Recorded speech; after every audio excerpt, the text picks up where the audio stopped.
To our channel Zahid আকাশ মোল্লা। তো আমি বলছি যে তোমরা সবাই জানো যে আমরা কত ফানি ভিডিও বানাই, বাট এখন আর হচ্ছে না। জাস্ট মানে আমার পরীক্ষা অনেক কিছু ছিল অ্যান্ড দাঁড়া না, তার জন্য আমার কিছু হচ্ছে না। এখন সব জায়গায় প্রোটেস্ট হচ্ছে,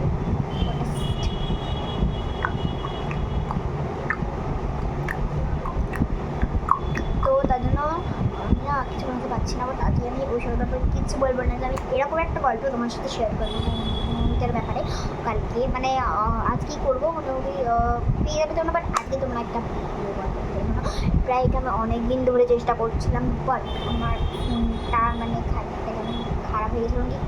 এত গেম ডাউনলোড করে তার জন্য ফোনই খারাপ হয়ে গেছিলো, তাই একটু এনেছি এর নামে দোষ দেবো বলে। গল্পটা শুরু করে দেখ, দিয়ে যা দিয়ে চলছে যা যা যা তার রান গাইছে। তো গল্পটা তাহলে এবার স্টার্ট করি। তো বাজে নাই এবার আছে তো আমরা তোমরা সবাই জানো হাসিম স্টুডিওতেও, তো হাসিম স্টুডিওতে যেই হয়েছে আমাদের একটা দাদা যে ক্যামেরাম্যান, আসলে সেই ক্যামেরা না ম্যান না, জাস্ট এমনি দাদা। তো সে একবার উড়িষ্যা গেছিলো, যে মানে একবার চাকরা গাড়ির ভিডিও হয়েছিল না হাসিম স্টুডিওতে। আমি শুনে পাই এখনো বলার আগে ওটাই লাগছে, জাস্ট মানে কেমন ঠান্ডা ঠান্ডা লাগছে, মনে হচ্ছে। তো ওসব ছাড়া একটি সত্য তো বাজেই নিয়ে না। আচ্ছা, তো এবার হচ্ছে যে গল্পটা হচ্ছে যে হাসিবুল দাদা উড়িষ্যা গেছিলো, আর ওখানে আমাদের হাসিবুলের সাথে একটা বাজে ঘটনা ঘটেছে। যে উনি একটা রেল লাইনের ওখানে মানে রেল ছিল, ওখানে মানে এটা বন্ধই ছিল। আর উনি কি একটা ঘর হয় না, আমি জাস্ট অতটাও জানি না ওইসব ব্যাপারে, জাস্ট বললো কি একটা ঘর হয়, ঘরটার নাম আমি বুঝেছি। বাট ওখানে গিয়ে দেখে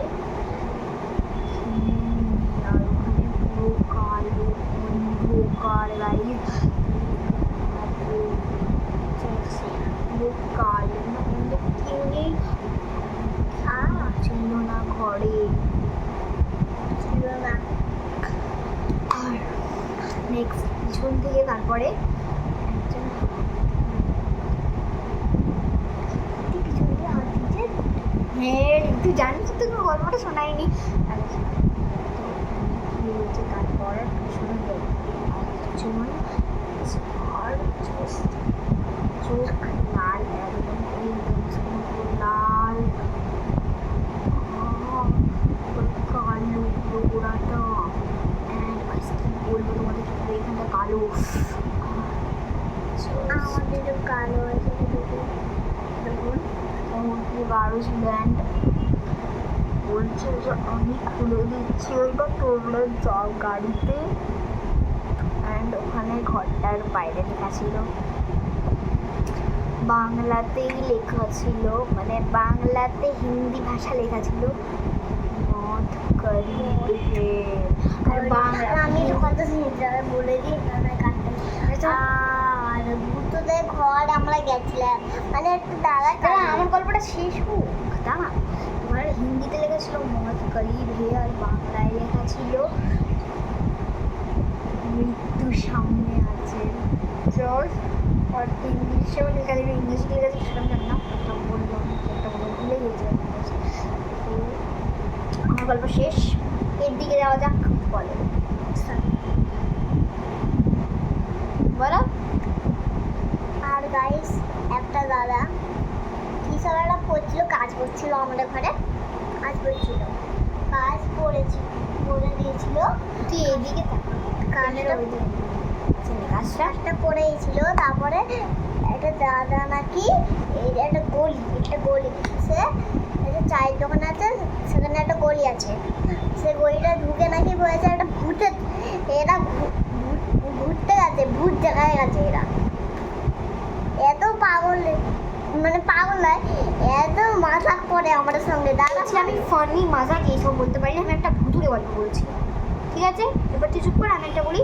তো এবার নেক্সট গল্পে চলে যাবে।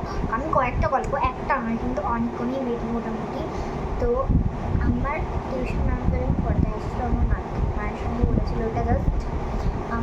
ভয় লেগেছিল যে ম্যামের যে ইয়ে আছে তো খাট, মানে এটা খাট তো এখানটায়, মানে আমাদের এখানটায় এই যে এই মাথাটা থাকে, আমাদের বাড়ির সামনে তো কবরস্থান, আর ওখানে কি হয় জানেন, জাস্ট মেরে কিছুদেরকে মাটি চাপা বাসাটা পুরো আছে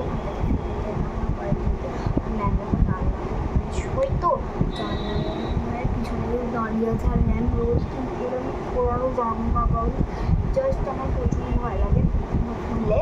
তো আরেকটা, আর আমার স্কুলটা গাইস পুরোই ভুতুরে আমার মধ্যে। কেন? কারণ কি আমার স্কুল একদিন আমি যখন সন্ধ্যেবেলা স্কুল থেকে যাচ্ছিলাম, একদম রাত 12:30 12:30 হ্যাঁ তুই চুপ কর না, তুই এমন করিস কেন রে? চুপ করতে তো গল্পটা বলতে দেবে না। তো এবার হয়েছে যে কি 12:30টার সময়, তারা আমাকে দেখতে দাও, আমাকে দেখা যাচ্ছে, আমার পুরো একটাই চোখ দেখা যাচ্ছে আর দেখা যাচ্ছে। সরে আয় না। তো 12:30টার সময় কি হয়েছিল, ওটা মানে আমি তো সেটা ভাবতেও পারি, শাড়ি কালো দেখা যাচ্ছিল কার। হ্যাঁ তোমরা ভাবছো যে পিছনের ব্যাকগ্রাউন্ডটা সুন্দর লাগছে, হ্যাঁ আমার পর্দা লাগিয়েছে এই দুটো বাচ্চা, তো এটা আছে কি সাইডে একটা টাটা। আছে।